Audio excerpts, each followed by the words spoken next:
What's up, friends? I'm Jae Sinnett. Having some fun playing my new Sonor Vintage series drums that Sonor just sent me, right? And let's talk a bit, just a little bit, about the drums. I don't have a complete kit with a 22-inch bass drum, and I wanted a bigger bass drum because, and some bigger drums because I want to play a kit to be able to play rock and some good solid pocket funk playing, right? So I got this vintage series kit because they're amazingly versatile, all right, for starters. But this bass drum, tell you about the sizes. 22 by 14 bass drum. The single mounted tom is 13 by 8. The first floor tom is a 16 by 14, and the second floor tom is an 18 by 14. And they are 9-ply drums. Each drum is 9-ply, because oftentimes you would have a kit where the bass drum might be a certain ply, number of plies, and the snare drum might be a different ply or something like that. But each drum is 9-ply. I'm going to get back to talking about that ply in just a moment. The bass drum, the iron-shaped bass drum mount, is conceptually designed out of the 50s, the Sonor drums out of the 50s. Even the logo, the Sonor logo on the drums and on the bass drum head, the front head, out of the 50s. Real slick looking, man, it is. And the other thing to point out about this bass drum mount, the iron-shaped mount, is it's compatible with any of the Sonor single or double tom-tom brackets. Okay, so it can fit any Sonor bracket, single or mounted tom-tom bracket. Chrome rims. The snare drum is 14 by 5.75, and I believe they also make a 6-inch depth in this as well. So 13, 22, 16, 18, and 14 snare. And I mentioned 9-ply.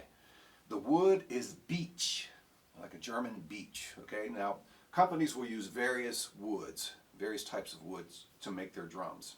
Mostly beech or birch, maple, oak. I've seen rosewood, I've seen babinga. So they're different woods, but these are beech drums, 9-ply. And the interesting thing with the ply, let's talk a little bit about that. You know, they shave a thin piece of wood off the trunk of a tree, right?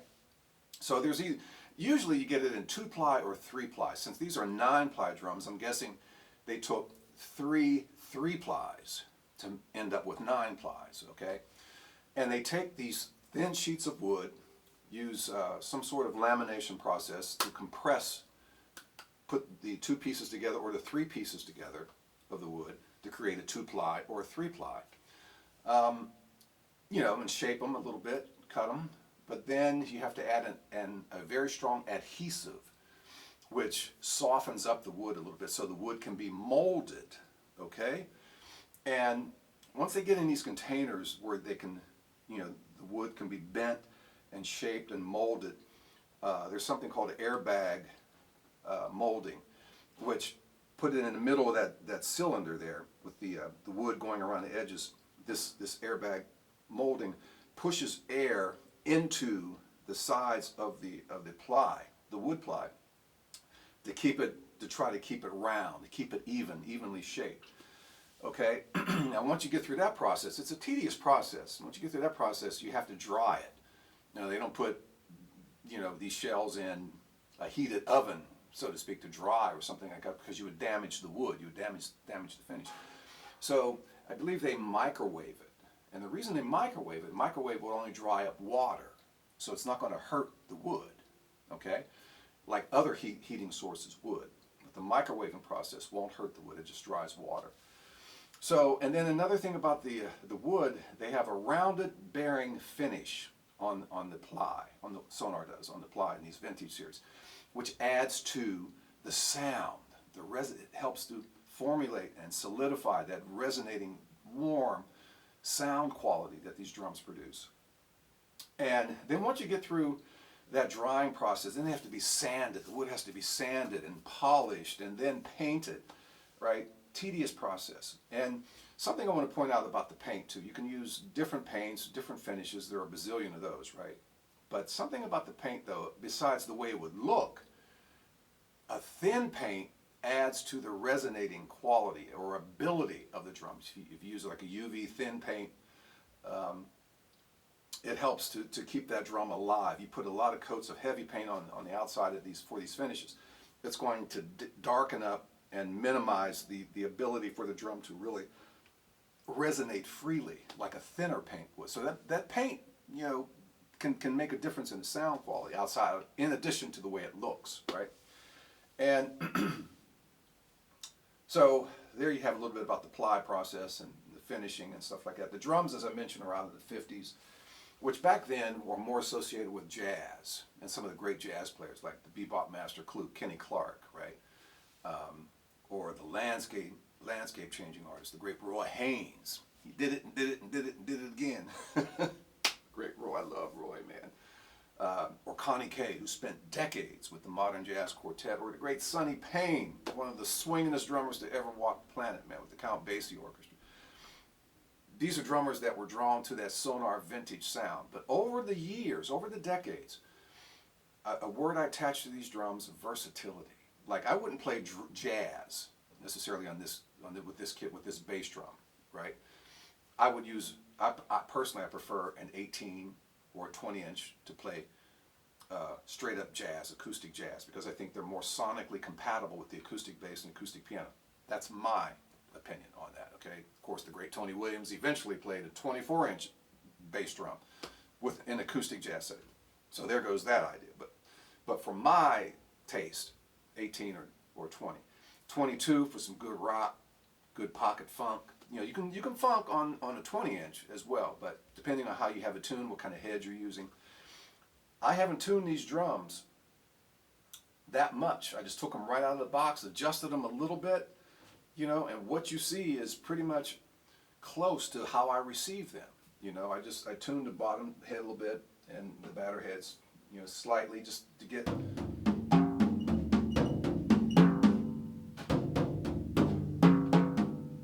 some interval spacing there, you know, adjust them a little bit.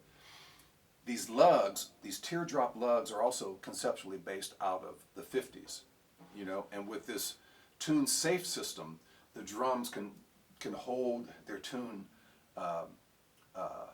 much better. You know, no matter how hard you lay into them, man. I mean, this tune safe system with these teardrop lugs, they hold their tuning well, right?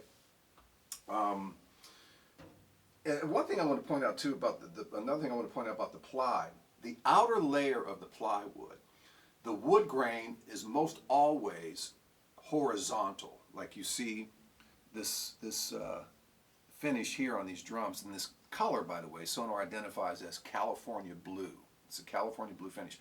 But on the outer layer of the ply, these finishes are almost always horizontal. The inner layers of ply, not necessarily so. It can be mixed up vertical and horizontal in terms of which way the wood grain is going. The outer ply is what's really important in that regard. Okay, that's more for visual than it is for a sound, you know, thing. It's just for visual. So it's even, it looks beautiful around that cylinder shape there. And the chrome finish, talked about that, the sizes. The drum set's interesting, man, because the drum set really kicked in, no pun intended, in the late 1900s. And there was a drummer out of New Orleans by the name of D.D. Chandler. Now, he was either the first or certainly one of the first to start using a bass drum pedal, a pedal on the bass drum, while playing the snare at the same time. So that was really the beginning of the drum set concept.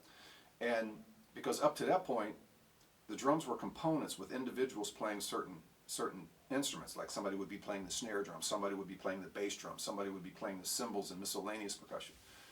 But once a drummer like Chandler started using that foot pedal on that bass drum, which was considered hip back then, he's like, whoa, man, what's he doing? That bass, that foot, and that snare. Today, of course, right, it's this commonplace. That's what we do with our independence, our four-way independence. But that's how it pretty much got started, man. And then more companies formed, and they had their own way of making their ply, and how they formulate their plywood construction, and the materials they use, the methodology of how they put this stuff together.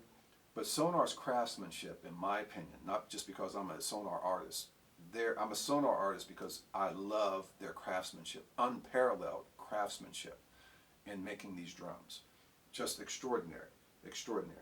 And this bass drum, this 22-inch bass drum, man, I love this bass drum. You know, I don't know, when I first started playing it and I was just playing different grooves, I thought of somebody like John Bonham, right?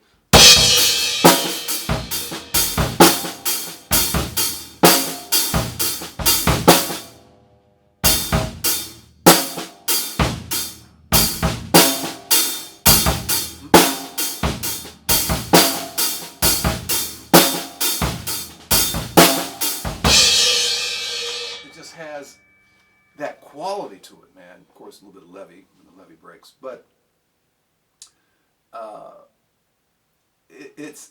I'm filming this on my Q2N 4K zoom camera, so you're not going to get the real resonating quality of the drums on this recording, because this is my home practice studio. I don't have all the quality mics set up for great drum production, so this is just a demonstration, a fairly simple demonstration on the sound. You can get the general idea. You're not going to get the deep, all the deep nuances and the depth of the tone of these drums. It's just beautiful, man. They're beautiful.